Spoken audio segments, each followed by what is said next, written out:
Bonjour chers amis, aujourd'hui je vais vous raconter une histoire pour illustrer mon propos.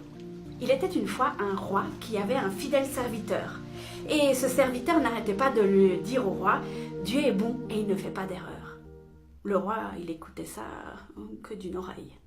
Mais voilà qu'un jour ils sont partis à la chasse et ils ont dû tuer un lion, mais juste avant qu'ils puissent tuer le lion a sauté sur le roi et lui a arraché un doigt. Pendant que le serviteur soignait son roi, il lui a dit « Dieu est bon et il ne fait pas d'erreur ».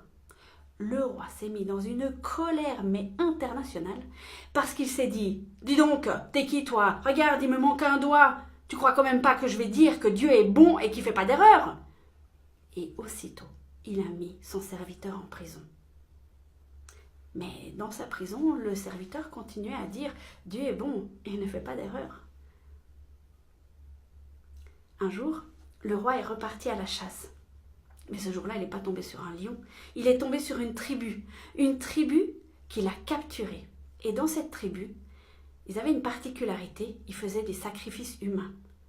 Quelle aubaine, ils avaient un roi sous la main pour le sacrifier. Alors ils l'ont préparé en vue de leur cérémonie, mais juste avant qu'ils le sacrifient, ils ont vu qu'il lui manquait un doigt.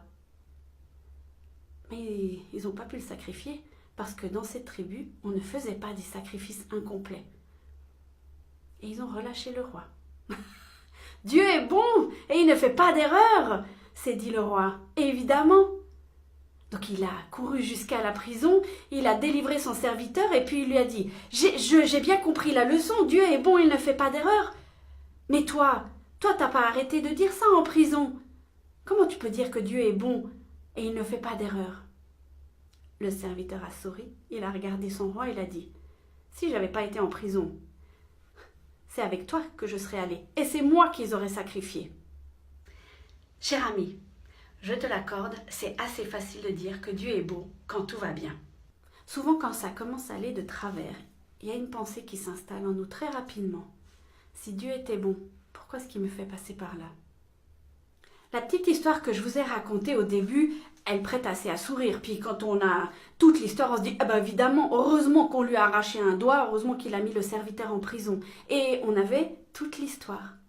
Eh bien, quand on a des difficultés, quand on a des épreuves, quand on a vraiment des choses par lesquelles on doit passer qui peuvent être affreuses, on n'a pas toute l'histoire. On ne sait pas ce qui va arriver. Et surtout, on ne sait pas pourquoi. Alors, peut-être qu'on n'aura jamais d'explication. Peut-être qu'on aura une explication, mais des années après. Je crois qu'à un moment donné, il faut accepter qu'on n'est pas tout seul. Eh ouais, grande nouvelle, hein? Et que ce qui nous arrive dans notre vie peut parfois servir à d'autres. C'est vrai, le prix peut être très très lourd à payer. Et ça peut être tellement difficile, tellement compliqué, mais on ne connaît pas la finalité, on n'a pas toute l'histoire. Je crois aussi que la bonté de Dieu, il faut la travailler, il faut l'intégrer, il faut la digérer, il faut la chercher et il faut vraiment s'imprégner de cette bonté, mais le faire quand ça va bien. Parce que quand ça va mal, comment est-ce que vous voulez faire si vous ne l'avez pas appris avant? Cher ami, je t'encourage cette semaine à prier pour que Dieu puisse te montrer sa bonté, même si tu es dans les pires moments de ta vie, parce que Dieu est bon et il ne fait pas d'erreur. Je te souhaite une excellente semaine, sois une bénédiction pour quelqu'un d'autre autour de toi aujourd'hui. À bientôt!